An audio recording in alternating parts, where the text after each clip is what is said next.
గత కొన్నేళ్లుగా తెలంగాణలో మోదీ పర్యటన వార్తల్లో నిలుస్తూనే వస్తోంది. అదేవిధంగా మోదీ తాజా పర్యటన కూడా అందరి దృష్టిని ఆకర్షించింది. అయితే గతంలో మోదీ పర్యటన చుట్టూ వివాదాస్పద చర్చలు ముసురుకుని ఉండేవి. బీజేపీ, బీఆర్ఎస్ పార్టీల రాజకీయాలే ప్రభుత్వాల మధ్య కూడా ప్రతిఫలించేవి. రాజకీయ విభేదాలు పాలనలోనూ, కేంద్ర రాష్ట్ర సంబంధాల్లోనూ కనిపించకూడదన్న ఫెడరల్ స్ఫూర్తికి ఇసుమంతైన విలువ ఉండేది కాదు. ప్రధాని హోదాలో మోదీ రాష్ట్రంలో అధికారిక పర్యటనకు వచ్చిన సందర్భాల్లో ప్రోటోకాల్ ప్రకారం రాష్ట్ర ముఖ్యమంత్రి స్వాగతం పలకాలన్న విషయాన్ని కేసీఆర్ పట్టించుకోకపోయేవారు. అలాగే అధికారిక కార్యక్రమాల్లో ప్రధానితో వేదిక పంచుకోవాలన్న సంప్రదాయాన్ని కూడా ఆయన ఖాతరు చేసేవారు కాదు. అయితే తెలంగాణలో ప్రభుత్వం మారిన తర్వాత ప్రజాస్వామ్య సంప్రదాయాలకు, విలువలకు పెద్దపీట వేస్తూ కొత్త ముఖ్యమంత్రి రేవంత్ రెడ్డి కేంద్ర రాష్ట్ర ప్రభుత్వాల మధ్య సామరస్యపూర్వక సంబంధాలు అభివృద్ధికి దోహదపడతాయని చెప్పడమే కాదు, స్వయంగా ఆచరించి చూపారు. కేంద్ర రాష్ట్ర ప్రభుత్వాల ఘర్షణ వల్ల ప్రజలకు నష్టమని విస్పష్టంగా చెప్పారు.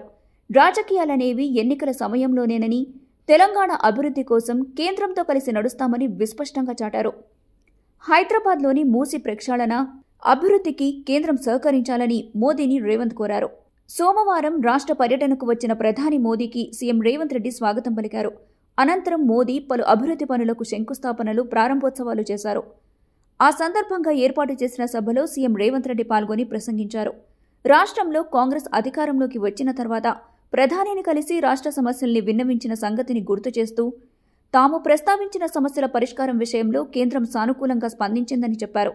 డిఫెన్స్ భూములను స్కైవేల నిర్మాణానికి ఇచ్చినందుకు మోదీకి ఈ సభా వేదికగా కృతజ్ఞతలు తెలిపారు. అంతేకాదు, తెలంగాణ అభివృద్ధికి ప్రధాని మోదీ పెద్దన్నలా సహకరించాలని కోరారు. ఇప్పుడే కాదు, రేవంత్ తెలంగాణ సీఎంగా బాధ్యతలు చేపట్టిన తర్వాత అసెంబ్లీ సమావేశాల తీరు తెన్నులలో కూడా గణనీయమైన మార్పు వచ్చింది. సస్పెన్షన్లు లేవు, ఏకపక్ష ప్రసంగాలు లేవు. విపక్షానికి తగిన సమయం ఇవ్వడమే కాకుండా సభలో అరుపులు, గోలల సంస్కృతికి, సభా కార్యక్రమాలను స్తంభింపచేసే కార్యక్రమానికి చుక్కపడింది.